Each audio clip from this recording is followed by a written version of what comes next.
Después de la firma de la paz de Brundisium, la tensión entre los triunviros se rebajó.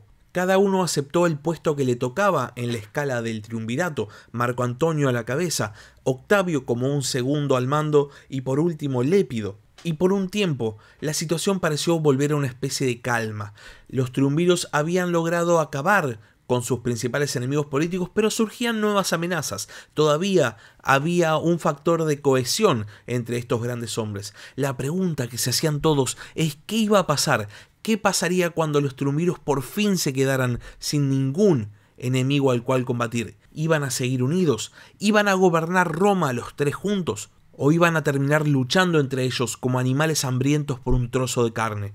En principio, estas preguntas todavía estaban muy alejadas, sobre todo porque los triunviros tenían mucha Roma que administrar. Ahora bien, cuando por fin no tuviesen nada más que hacer, cuando por fin se terminaran todos sus enemigos, los triunviros se iban a tener que enfrentar a un gran enemigo más, el mayor de todos, ellos mismos. Sean bienvenidos a La Barba Roja de Barba Roja, un espacio para hablar sobre curiosidades de la historia.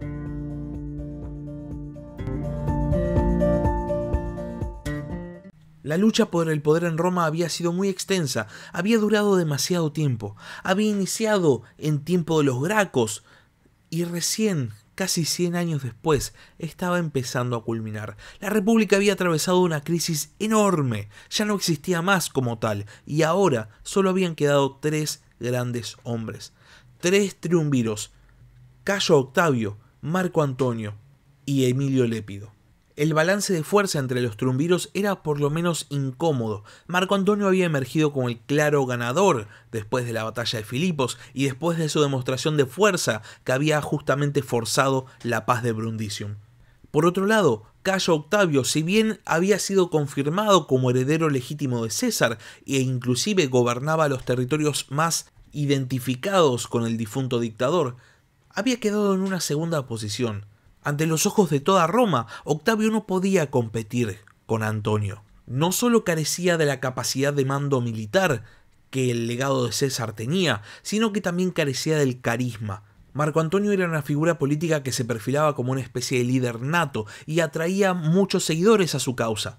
Y por último, en tercer lugar, Lépido había quedado completamente relegado. No había participado en la batalla de Filipos y en la repartición de tierras había salido claramente perjudicado.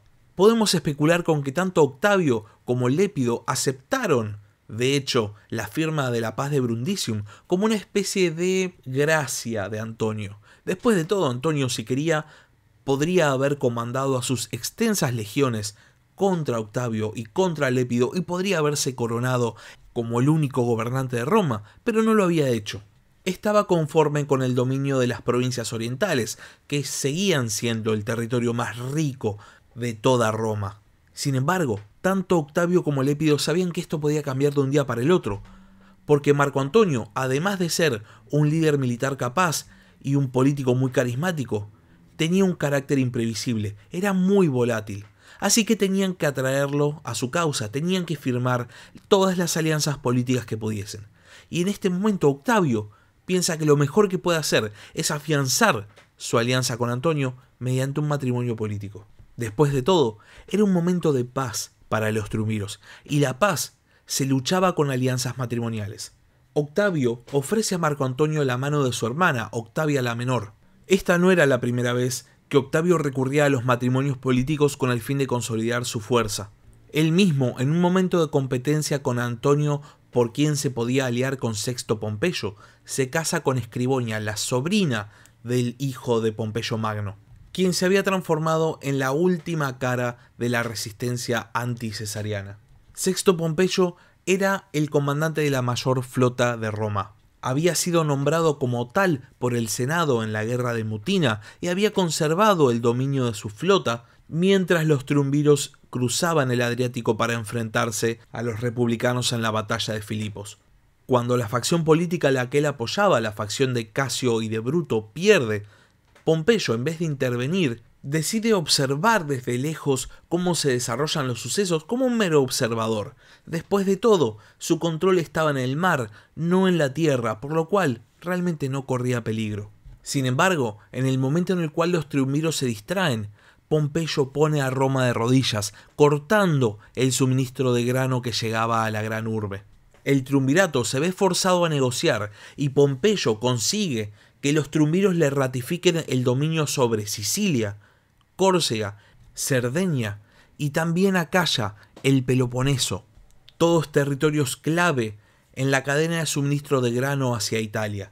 Pompeyo había logrado sobrevivir los años de proscripción del triunvirato, gracias a incursiones, gracias a dedicarse a la piratería. Sin embargo, ahora ya no era más un capitán pirata del mar Mediterráneo, sino que era un legítimo cuarto poder en la lucha por la repartición de Roma. El momento para Pompeyo no podía ser más perfecto. Marco Antonio estaba demasiado comprometido con organizar su campaña contra el Imperio Parto. Octavio estaba intentando reorganizar todo el oeste de la República Romana, que se encontraba devastado por las enormes guerras civiles. Y por otro lado, Lépido simplemente no tenía la fuerza suficiente para enfrentarse a la magnitud de la flota pompeyana. Y a esto, aparte, se le suma algo muy interesante. Marco Antonio parecía que sentía algo de respeto por Sexto Pompeyo. Habían sido rivales durante mucho tiempo. Ambos habían crecido a la sombra de grandes hombres que se habían disputado el dominio de la República, y de hecho no sentía ningún tipo de animosidad. Por el contrario, mientras pudiese mantener contento a Pompeyo, inclusive podía forzar a Octavio a tratados desfavorables cuando quisiera, si podía poner a Roma de rodillas.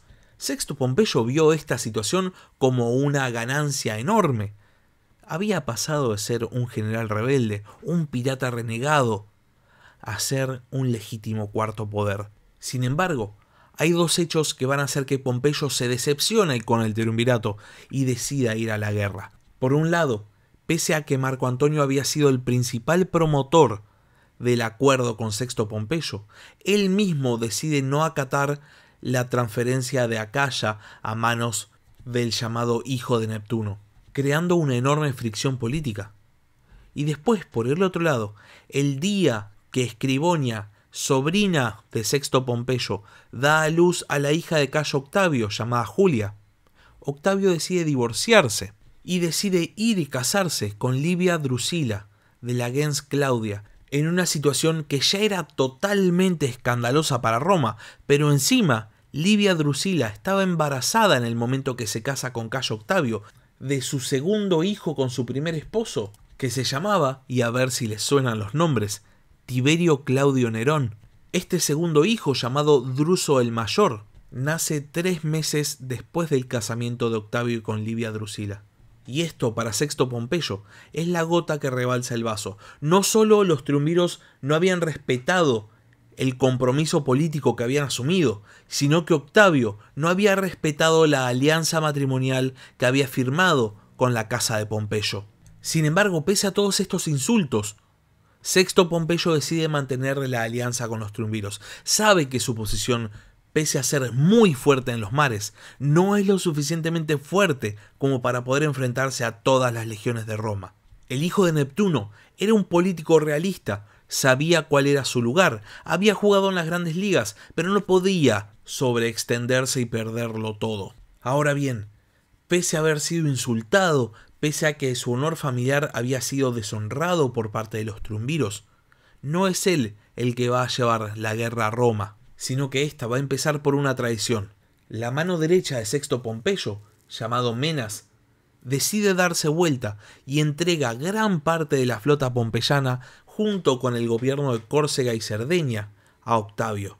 Y es en este momento, con Sexto Pompeyo completamente debilitado y sin lazos matrimoniales que los unan, que Octavio decide atacar. Si bien la flota de Pompeyo al inicio de las hostilidades se encontraba mermada porque había una enorme parte que se había cambiado de bando para el bando de Octavio, seguía siendo una fuerza a tener en cuenta, y Octavio, que había nombrado como comandante de su flota a un tal Cayo Calvicio Sabino y como legado al propio Menas, el traidor de la causa de Pompeyo, ve cómo su flota es derrotada 2 veces no solo poniendo en peligro toda la operación militar, sino su propio dominio sobre el oeste de Roma. Pompeyo, de haber presionado un poco su ventaja, podría haber derrotado de manera decisiva a todas las fuerzas navales de Octavio y habría forzado al triunvirato a firmar un nuevo tratado. Sin embargo, no lo consigue, no lo hace, no se anima tal vez. Prefiere jugar sus cartas con cautela. Octavio se da cuenta de que no puede ganar solo. Pompeyo no se llama a sí mismo el hijo de Neptuno simplemente por ubris, sino que realmente, al igual que su padre, es un excelente comandante naval. Octavio va a necesitar refuerzos y los va a necesitar muy rápido. Si Pompeyo se da cuenta de que puede simplemente avanzar y terminar con las ambiciones de Octavio, lo va a hacer, y Octavio no puede permitir eso. Y por eso solicita a Lépido y a Marco Antonio que le envíen una flota. Y ambos triunviros responden, posiblemente amparados en motivos personales. Marco Antonio, por un lado, debe haber pensado que dándole a Octavio un par de barcos con los cuales jugar, iba a mantener la atención de su rival enfocada en otro lado mientras él avanzaba hacia la campaña contra el Imperio Parto. Y Lépido, por otro lado, debe haber visto con muy buenos ojos la proximidad de Sicilia a sus propios dominios y debe haber pensado que era una muy buena oportunidad para ampliar sus propios dominios. Después de todo, Lépido había quedado confinado a las provincias africanas. Octavio ahora contaba con una flota mucho mayor y aparte decide tomar una última decisión. Cambia el mando de su flota y se lo transfiere a Marco Vipsanio Agripa, su amigo personal y mano derecha. Ahora sí, con el apoyo suficiente, con una flota lo suficientemente amplia y con un comandante capaz al mando de la flota conjunta del triunvirato, Octavio se dispone a invadir Sicilia. Sin embargo, sus planes se ven rápidamente frustrados. De las 3 flotas, solo la de Lépido logra desembarcar en la isla. Las otras 2 tienen que irse porque una tormenta destruye gran parte de sus barcos. Octavio tiene que volver a Italia.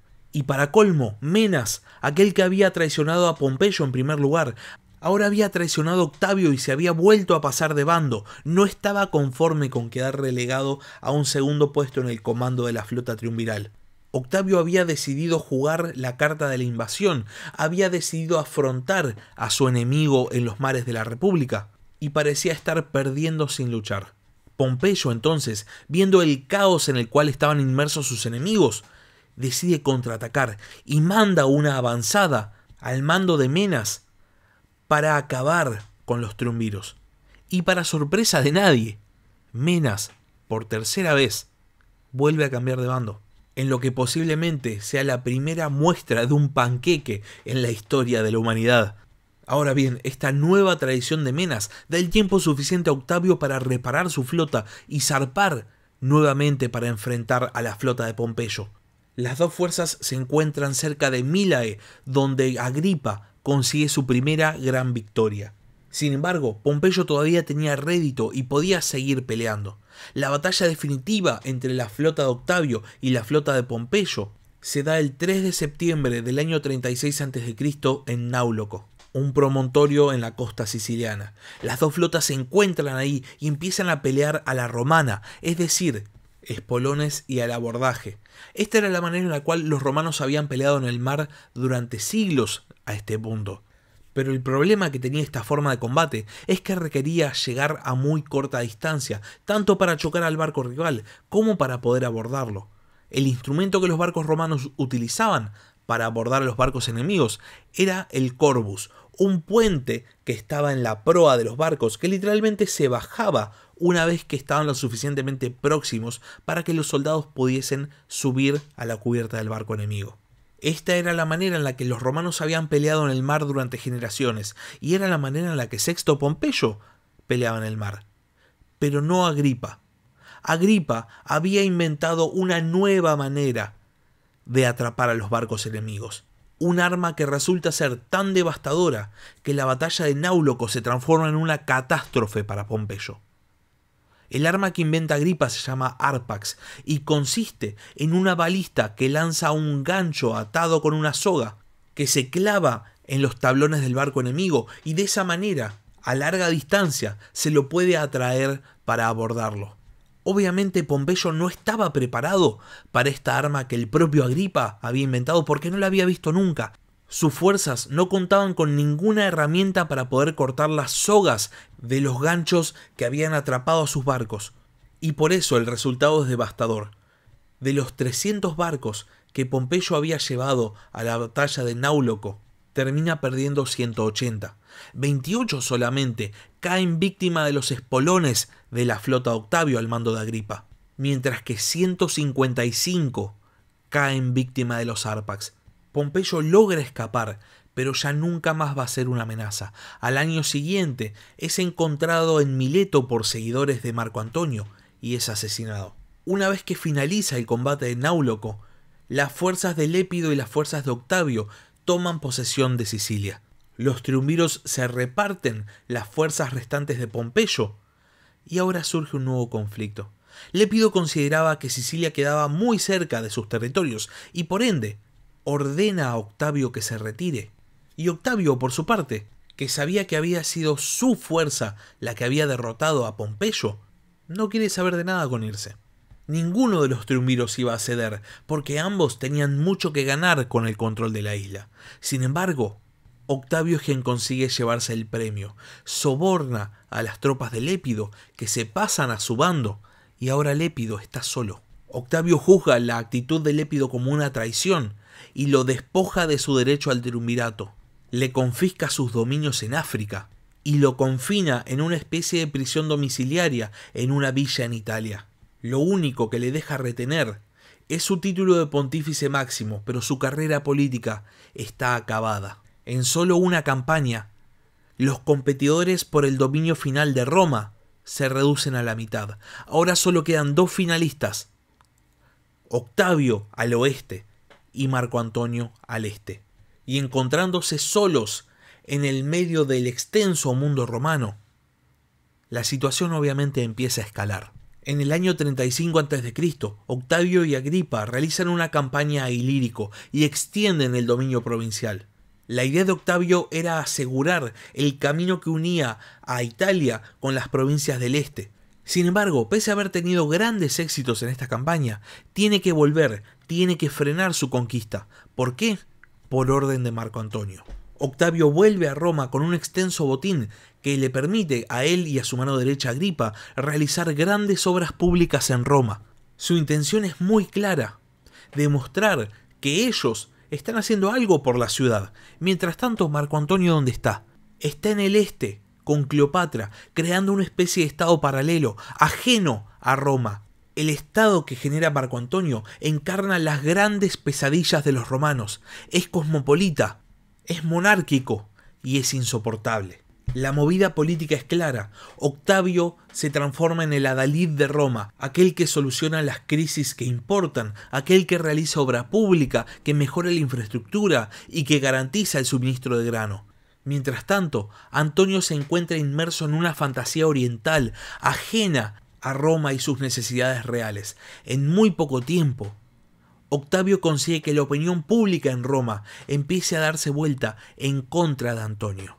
Para colmo, la campaña contra el Imperio Parto por parte de Marco Antonio había sido un fracaso y había culminado conquistando Armenia y celebrando un triunfo en Egipto con Cleopatra, su nueva pareja, y sus 3 hijos, a los cuales ya les estaba buscando matrimonio político con otros monarcas orientales.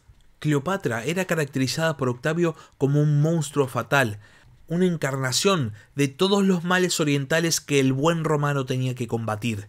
Todo este cóctel de propaganda octaviana tiene un resultado demoledor. Cuando Marco Antonio se entera de lo que Octavio estaba diciendo en Roma sobre él, le envía una serie de cartas en un tono, por un lado sarcástico, pero por el otro, muy amenazante. Y finalmente, en el verano boreal del año 33 a.C., decide juntar sus tropas, que incluían a las tropas del Egipto tolemaico de Cleopatra, y se dirige hacia Éfeso. Octavio había conseguido lo que quería, había provocado a Marco Antonio y estaba dispuesto a enfrentarlo para que solamente quedara un gran ganador. Aquel que lograra prevalecer en el conflicto que se avecinaba iba a poder moldear a Roma a su antojo. Pero eso es tema para el capítulo de la semana que viene. Hasta acá llegamos con el capítulo de hoy.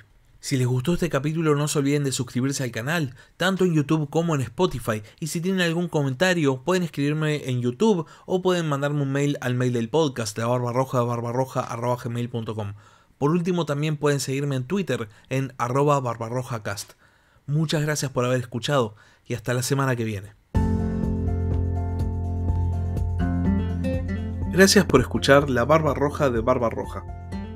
Si tenés algún comentario, si tenés alguna pregunta o simplemente tenés algo para decir, podés escribir un comentario en YouTube o bien podés mandar un mail a labarbarrojadebarbarroja@gmail.com. Hasta la próxima.